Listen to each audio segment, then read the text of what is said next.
حضرت سیدنا عثمان غنی رضی اللہ تعالیٰ عنہ 17 ذوالحجہ آپ کا یوم وصال ہے۔ دیکھیں آپ قبر پہ بیٹھ کے اتنا روتے تھے کہ آپ کے آنسوں سے آپ کی داڑھی مبارک تر ہو جایا کرتی تھی۔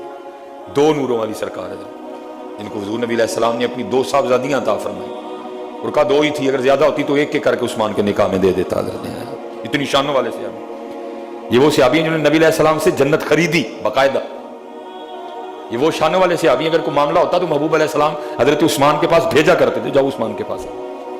پھر بعد میں صدیق اکبر رضی اللہ تعالیٰ عنہ، حضرت عمر فاروق کا بھی یہی معمول رہا، اگر کوئی معاملہ ہوتا نا فرمایا کرتے تھے جاؤ عثمان کے پاس۔ حضرت اتنے سخی تھے، حضرت اتنے کریم تھے حضرت عثمان غنی رضی اللہ تعالیٰ عنہ۔ لکھا ہے کہ وہ جناب صدیق اکبر رضی اللہ تعالیٰ عنہ کے دور خلافت کی ابتدا تھی، بالکل آپ باہر بیٹھے ہوئے تھے، ایک شخص آیا اور آ کے نا سلام عرض کرنے کے بعد عرض کرتا ہے حضرت آپ امیر بھی ہیں اور امیر بھی ہیں۔ پہلے امیر سے مراد کہ آپ مسلمانوں کے امیر ہیں، اور دوسرے امیر سے مراد آپ دل کے بھی امیر ہیں۔ بعض دفعہ لوگ امیر تو ہوتے ہیں دل کے امیر نہیں ہوتے ہیں۔ ہمیشہ حضرت اللہ سے دعا کرنا، یا اللہ مال بھی دینا، پھر اس کو خرچ کرنے کی توفیق بھی دینا۔ حضرت مال بڑے بڑے لوگوں کے پاس ہے، خرچ کرنے کی توفیق نہیں ہے حضرت سب کے پاس۔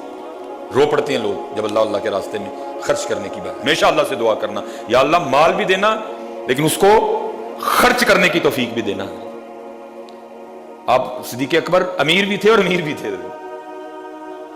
میں وہ شخص عرض کرتا ہے حضور میں کوئی عادی مانگنے والا نہیں، ایک تاجر ہوں، شام سے تعلق ہے، بس کچھ حالات اس طرح کے بنے کہ پاس ہی کچھ نہیں رہا، میں نے کسی کے پاس جانا مناسب نہیں سمجھا، آپ کی بارگاہ میں حاضر ہوا ہوں، مجھے خالی نہ لوٹائیے گا۔ لیکن صدیق اکبر رضی اللہ تعالیٰ نے اس شخص کا ہاتھ پکڑا تو اندر لے گئے۔ باہر سے حضرت جی گھر بڑا بہترین تھا، لیکن جب اندر گئے تو شامی بزرگ کہتے ہیں کہ چارپائی تو دور کی بات ہے، اندر ایک پھٹی چٹائی بیٹھی تھی، خود بھی اس پہ بیٹھ گئے اور مجھے بھی بٹھایا۔ میرے گھر میں تو خود بیٹھنے کے لیے چارپائی بھی نہیں ہے۔ حضرت جی یہ تھی ریاست مدینہ، کہا اس طرح کر تو عثمان کے پاس چلا جا۔ وہ شامی کہتے ہیں جب میں اٹھا نا تو میں نے جناب صدیق اکبر رضی اللہ تعالیٰ عنہ کی بارگاہ میں عرض کی کہ وہاں جا کے بتاؤں کہ مجھے حضرت ابوبکر نے بھیجا ہے۔ آپ نے فرمایا تجھے کہنے کی نوبت ہی نہیں آئے گی، چلا جا۔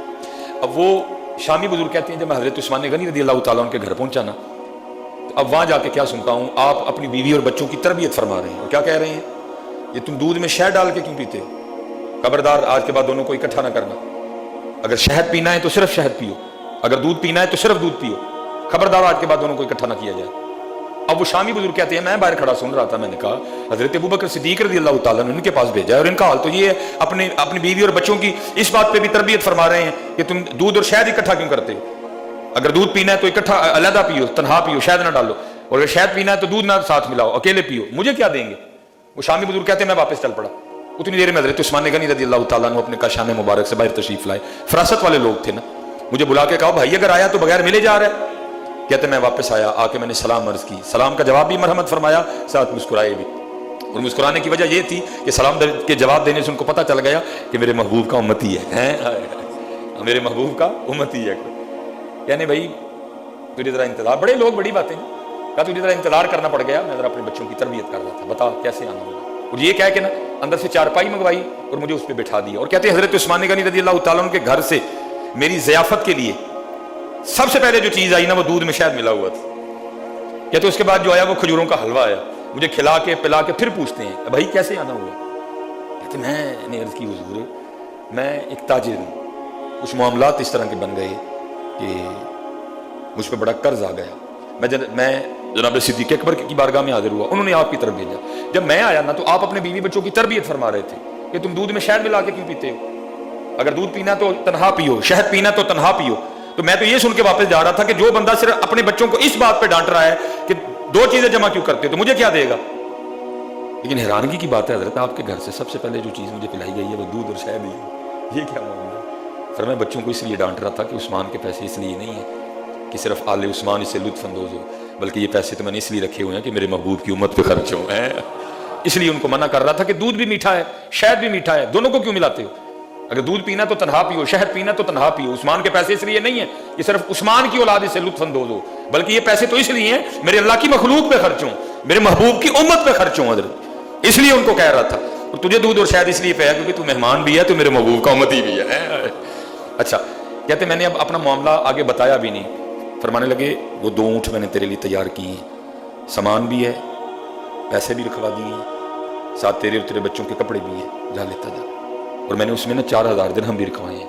کہتے میں بڑا حیران ہوا، میں تو تھوڑے مانگنے آیا تھا، حضرت نے اتنے زیادہ عطا فرما دی ہیں. اچھا کہتے میں جب نکلنے لگا نا پھر دل میں خیال آیا کہ مال تو میرا ہے، لیکن جو اونٹ ہیں اب ان کے بارے میں نہیں پتا کہ ان کا کیا کرنا ہے. کہتے میں پھر واپس آیا، میں نے اس کی حضور مال تو میرا ہے، تو ان اونٹوں کا کیا کرنا ہے، واپس کرنے آنے ہیں. تو مسکرا کے فرمانے لگے اونٹ بھی دے رہی ہے، اونٹ بھی دے رہی ہے. کہتے میں نے شکریہ ادا کیا. تو آگے سے مسکرا کے فرمانے لگے میرا شکریہ نہ ادا کر، شکریہ ادا کرنا تو جا کے ابو بکر کا ادا کر. ہے یار اگر مال دیا نا اللہ نے تو اس کو خرچ نہیں کرنا اللہ کی مخلوق پہ، نبی علیہ السلام کی امت پہ، کیونکہ مال بڑے بڑے لوگوں کے پاس ہے، خرچ کی توفیق نہیں. اللہ سے توفیق مانگنا.